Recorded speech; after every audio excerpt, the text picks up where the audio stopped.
Oke, udah selesai berdoa kan ya? Kalau sudah selesai berdoa, sekarang kita mulai aja pelajaran hari ini. Siapin buku catatannya, karena sebentar lagi kalian akan mencatat untuk materi matematika kita hari ini, ya. Sekali ini kita akan belajar tentang mengurutkan bilangan cacah. Jadi, mengurutkan bilangan itu bisa dari bilangan yang besar ke yang kecil atau dari yang kecil ke yang besar. Nah, untuk materi yang pertama, kita akan mengurutkan bilangan dari yang besar ke yang kecil. Jadi bilangan yang diurutkan yang pertama adalah dari bilangan yang paling besar ke yang paling kecil. Langsung aja ke contoh. Nih, Ibu sudah punya contoh. Nomor 1, urutkan bilangan di bawah ini dari yang besar ke yang kecil. Jadi kalian mengurutkannya dari yang besar ke yang kecil, mengurutkan bilangannya. Ya, bilangan yang pertama, Bu Is di sini punya angka 543. Habis itu punya lagi angka kedua yang nilainya 513.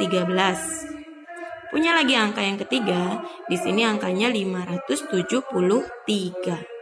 Ibu minta kalian disuruh mengurutkan bilangan di bawah ini dari yang besar ke yang kecil. Nah, sekarang kalian suruh mencari dari 3 bilangan ini. Nanti dari yang besar, yang sedang, paling kecil taruh di belakang. Jadi karena mengurutkan bilangannya dari yang besar ke yang kecil, jadi kita mulai dengan cara mengecek bilangannya. Mengecek bilangannya itu apakah dia bilangan besar atau bilangan kecil, kita lihat dari angka yang paling depan. Ya, paling depan dulu. Angka pertama, angka kedua, angka ketiga. Sekarang kita tengok angka pertama dari bilangan yang pertama. Nih, angka pertama dari bilangan pertama adalah angka 5. Angka kedua dari bilangan yang kedua juga angka 5. Angka ketiga dari bilangan yang ketiga juga angka 5. Berarti nilai di 3 bilangan punya nilai yang sama. Sama-sama menunjukkan angka 5. Lalu kita cari di angka kedua. Kalau angka pertamanya semua kembar, kita belum bisa mengurutkan apakah dia bilangan yang besar atau bilangan yang kecil karena punya nilai sama. Sekarang dari angka kedua. Angka kedua bilangan pertama adalah angka 4. Angka kedua dari bilangan kedua adalah angka 1. Lalu angka ketiga, angka kedua dari bilangan yang ketiga adalah angka 7. Nah, di sini ada 4, ada 1, ada 7. Oke. Bilangannya di sini beda-beda. Sekarang coba kalian hitung lagi angka 4, angka 1, angka 7. Yang manakah angka yang paling banyak jumlahnya? Angka 4, yang keempat. Terus yang kedua angka 1, ini angka 1. Angka 7, aduh jadi bu guru gak cukup nih. Ada 5, ditambahin sama 2, jadinya 7. Oke. Yang mana angka yang paling banyak? Nilainya yang paling banyak yang mana? Yang 4, apa yang 1, apa yang 7? Yang 7. Oke, jadi bilangan ketiga Ibu taruh di depan. 573. Ini bilangan ketiga Ibu pindahin ke sini. Lalu antara 4 dengan 1. Nih, 4 dengan 1. 4 dengan 1. Mana banyakan? Oh, banyakan angka 4. Jadi, bilangan pertama Ibu pindahin ke tengah.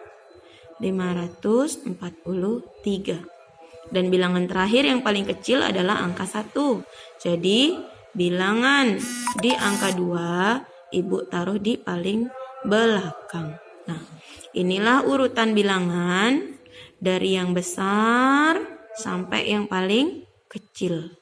Jadi kalian bandingkan dulu bilangannya dari angka depan, habis itu angka di tengah, baru angka di belakang. Ini contoh soal yang pertama. Oke, Ibu kasih lagi contoh yang kedua. Masih sama, mengurutkan bilangan dari angka yang paling kecil ke angka yang paling besar. Jangan nanti kebalik sayang ya. Angka yang paling kecil ke angka yang paling besar. Di soal nomor 2 nih, Bu Is punya angka 428, 421, dan 424. Yuk, ada 3 bilangan di sini. Angka bilangan pertama, bilangan kedua, bilangan ketiga. Angka pertamanya 4, 4, 4. Sama, nggak bisa dibandingkan, nggak bisa diurutkan juga. Cari angka kedua. 2, 2, 2. Sama lagi. Berarti nggak bisa lagi dibandingkan dan belum bisa juga diurutkan. Kita cari di angka ketiga. 8, 1, 4. Oke, ini yang beda. 8, 1, 4. Ingat, ngurutinnya itu dari bilangan yang paling kecil ke bilangan yang paling besar. 8, 1, 4. Yang mana yang paling sedikit? Yo, punya permen 8, apa permen 1, apa permen 4? Mana yang paling dikit permennya? Yang mana? 1. Oke. Berarti bilangan 421 masuk di urutan pertama sebagai bilangan yang paling sedikit. Yang mana ya bilangan yang kedua? 8 apa 4? Punya permen 8 apa punya permen 4 yang lebih dikit? Ayo. Yang mana? Yang 4. Oke. Berarti bilangan 424 masuk di urutan yang kedua. Dan yang terakhir, yang ini. Ini sudah, ini belum. Berarti 428 kita taruh di urutan yang paling terakhir. Nah, di soal kedua, urutan yang paling kecil adalah 421. Nih. Habis itu 424, lalu urutan yang paling besar dia adalah 428. Dari kecil ke besar, ya. Itu 2 contoh materi untuk materi mengurutkan bilangan dari yang paling kecil ke yang paling besar. Oke anak-anak, habis ini siapin lagi buku catatannya, dicatat materi yang kedua.